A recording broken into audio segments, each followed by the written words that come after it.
የሆነ ልጅ ብር ሰርቀሃል በሚል በተጠርጣሪነት ተይዞ እስከሚጣራ ታሰረ። ወዲያውኑ ወሬው በሚኖርበት አካባቢ ተሰራጨ። ሁሉም ሰው በሰማው ነገር ብቻ ልጁን ይወቅሰው ጀመር። የሰፈሩ ሰዎችም በሙሉ ባላወቁት ጉዳይ ወነጀሉት። ከአንዱ ጓደኛው በስተቀር ሁሉም ጓደኞቹም ሸሹት። ያ ጓደኛው ሁሌም ወደ እስር ቤት እየሄደ ይጠይቀዋል፣ ምግብም ያደርስለታል። የሰፈሩ ሰዎች እሱን እያዩ ሲመጣና ሲሄድ ስራቸው እሱን ማማት ብቻ ሆነ። አንድ ቀን ያ ጓደኛው ከእስር ቤት ሲመለስ አገኙትና ለምንድነው ለሌባ ምግብ የምታደርሰው? ጓደኛህም ጥሩ ሰው አይደለም፣ ቢሆን ኖሮ ብር ዘርፎ አይታሰርም ነበር አሉት። ልጁም ቀበል አድርጎ ለምን በማላውቀው ነገር እፈርዳለሁ? እውነት ከሆነ ምክርና ላደረገው ቅጣት ይገባዋል፣ ውሸት ከሆነም ይቅርታ ይገባዋል። ያልገባኝ ግን ሰው ለምን በማይመለከተው እንደዚህ እንደሚል አላውቅም። የራሳችሁ ስራ ብትሰሩ የት በደረሳችሁ ነበር። ያም ሆነ ይህ ግን እውነቱ እስካላወቁት ድረስ ምንም ነገር ባልል ይመረጣል ብላቸው ሄደ። ከቀናት በኋላ እውነት ሲወጣ የጠፋው ገንዘብ እሱ እንዳልወሰደው ተረጋገጠና ነፃ ተብሎ ተፈታ። ጉዳዩን ሳያረጋግጡ የሸሹት ጓደኞቹ አፈሩ። የሰፈሩ ሰዎችም ባላወቁት ነገር ልጁን ስለወቀሱት በስራቸው ተጸጸቱ። ያ ጓደኛው ምንም ነገር ስላልተናገረ አሁንም ጓደኛው ሆነ ቀጠለ። ሙሉውን ታሪክ ስለማታውቁትና ስለማትረዱት ነገር ብዙ መናገር ትርፉ ውርደት ነው። አንዳንድ ጊዜ ከእኛ ጋር ምንም ግንኙነት በሌላቸው ነገሮች ጉልበታችንን እናባክናለን። ስለ ሌሎች ሰዎች ስለማይመለከተን ጉዳይ እንነጋገራለን። ስለ ህይወታቸው፣ ስለ ግንኙነታቸው እንከራከራለን። የገዛ ህይወታችንን በትክክል መምራት አቅቶን እየተንገዳገድን ለሌሎች ሰዎች እንፈርዳለን። ውሳኔያቸውን ትክክል አይደለም እንላለን። ወደ ማይመለከታችሁ ነገር በጥልቀት በገባችሁ ቅጽበት ትኩረት የሚከፋፍሉ ነገሮችን እየሳባችሁ ወደ ውስጥ መስመጥ ትጀምራላችሁ። ትኩረታችሁና ዓላማችሁን ታጣላችሁ። ስለ ሌሎች ሰዎች ማውራት የእናንተን ሁኔታዎችን በጭራሽ አያሻሽልም። አላስተውላችሁትም ይሆናል እንጂ በሌሎች ላይ ማተኮር ባቆማችሁበት ቅጽበት ለጊዜውም ቢሆን ህይወታችሁን ማበብ ይጀምራል። በማይመለከታችሁ ጉዳዮች ላይ ረዘም ላለ ጊዜ ስትቆዩ የራሳችሁን ጉዳይ ትረሳላችሁ። ህይወት ወደፊት እየሄደች እናንተ ወደ ኋላ ትቀራላችሁ። ልትቆጣጠሩት በማትችሉት ነገሮች ላይ ትጨነቃላችሁ። ስለ ሁሉም ነገር ማሰብ አይጠበቅባችሁም። እናንተ የሚመለከት እስካልሆነ ድረስ በእያንዳንዱን ጉዳይ ላይ አስተያየት መስጠት የለባችሁም።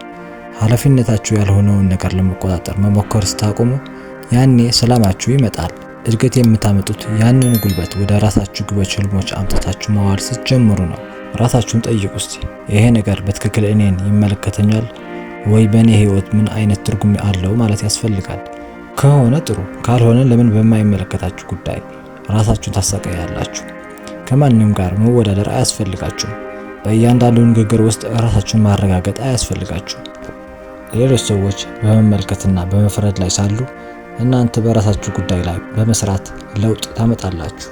በጣም ጠንካራዎቹ የሆኑ ሰዎች ጩኸት አይወዱም። ስለ ሁሉም ነገር አይናገሩም፣ በጸጥታ ይሰራሉ። ስለዚህ አእምሯችሁን ጠብቁ። ዋናው ነገር አእምሮ ስለሆነ ማለት ነው። ምክንያቱም አንዴ ከተበላሸ ለማስተካከል በጣም ከባድ ነው የሚሆነው። ጊዜ ይፈጃል። ትኩረታችሁ በሚሄድበት ቦታ ህይወታችሁም ይከተላል። በሁሉም ነገር ላይ ማተኮር ስታቆሙ በመጨረሻ ለመሆን የምታስቡትን ሁሉ ለመሆን ቦታ ይኖራችኋል። ማለትም የሚመለከታችሁ ብቻ ለኔ ይሆነኛል ብላችሁ የምታስቡት ነገር ትኩረት ሰጣችሁ መስራት፣ ይነስም ይብዛም ለውጥ ታዩበታላችሁ። ለውጥ የሌላችሁ እኮ ትኩረታችሁ ሌላ ቦታ ስለሆነ ነው። እናንተ ሌላ የምትሰሩት ሌላ። ከዛ የሰራችሁት ስራ ውጤቱ አጥጋቢ ሆኖ ሳይገኝ ማጉረምረም ትጀምራላችሁ። ጥፋቱ እኮ የራሳችሁ ነው፣ የማንም አይደለም። ነገር ግን ይህን አምናችሁ አትቀበሉም። ወደማይመለከታችሁ ነገር በገባችሁ ቁጥር ትኩረት ታጣላችሁ እና ቀስ በቀስ በጣም አስፈላጊ የሆነውን ነገር መርሳት ትጀምራላችሁ። የእናንተ የሆነውን ነገር ችላ ትላላችሁ። ከመናገራችሁ በፊት ራሳችሁን ጠይቁ። ይሄ ነገር እውነት ነው? አስፈላጊ ነው? እውነት ከሆነም በእኔ ህይወት ምን አይነት ጠቀሜታ ያመጣል? ከዚህ እውነታ እኔ ምን ልወስድ እችላለሁ ማለት አለባችሁ። ካልሆነ የራሳችሁን እንጀራ ማብሰሉ ሳይሻል አይቀርም፣ መተው ይሻላል። አንዳንዴ የራሳችሁን ጉዳይ ስታደርጉ ሰዎች ሳትጠሯቸው ራሳቸውን ይመጣሉ። ምክንያቱም እናንተ የሆነ ጉዳይ አላችሁ። አብዛኛው ሰው እንደዛ ነው። የራሱን ነገር በራሱ መንገድ የሚያደርግ ሰው ሲያዩ ወዲያውኑ ይሄዳሉ።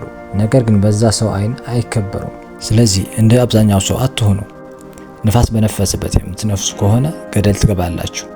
ምክንያቱም ንፋስ ተለዋዋጭ ነው፣ ሁሌም አንድ አይነት አይደለም። እናንተ መሆን ያለባችሁ ራሱ ነፋስ መሆን አለባችሁ። ሰዎችን የምታንቀሳቅሱ በምን አይነት መንገድ? በፈለጋችሁበት መንገድ ማለት ነው። ወላዋይ አለመሆንና ባመናችሁበት መቆየት። እናንተ እስከጠቀማችሁና ሰዎችን እስካልጎዳችሁ ድረስ በአቋማችሁ ጽኑ መሆን። እናንተ በማይመለከታችሁ ነገር ጥልቅ አለማለት። እንደዚህ አይነት ሰው ነው የሚከበረው፣ የሚፈራው፣ የሚወደደው። ሰዎቹን እየጠቀማችሁ ስለመሰላችሁ ጥሩ ስትሆንላቸው ወይም የሆነ ነገር ስትሰጡ ለጊዜው ትወደዱ ይሆናል። እየቆየ ሲሄድ ግን የምትናቁት እናንተ ናችሁ። ምክንያቱም ሳትጠየቁ ነው ያደረጋችሁት። ማድረግ ያለባችሁ ጉዳያችሁ።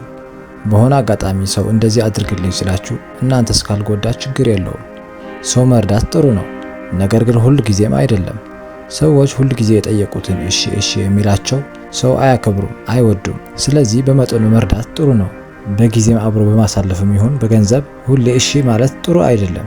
በህይወታችሁ ለውጥ የማታመጡት በማይመለከታችሁ ነገር ጊዜያችሁ ስለምታጠፉ። ለውጥ የሚመጣው ጉዳያችሁንና ስራችሁን በትኩረት ስትሰሩ፣ ለራሳችሁ ጊዜ ሰጥታችሁ ራሳችሁን ስታዳምጡት እስካሁን ለምን እንዳልተለወጣችሁ ይገባችኋል። ዝምታ ሰላማችሁን፣ ስማችሁንና ጥበባችሁን ይጠብቃል። እስከ መጨረሻው ድረስ ስለተከታተላችሁን አመሰግናለሁ። ቻው።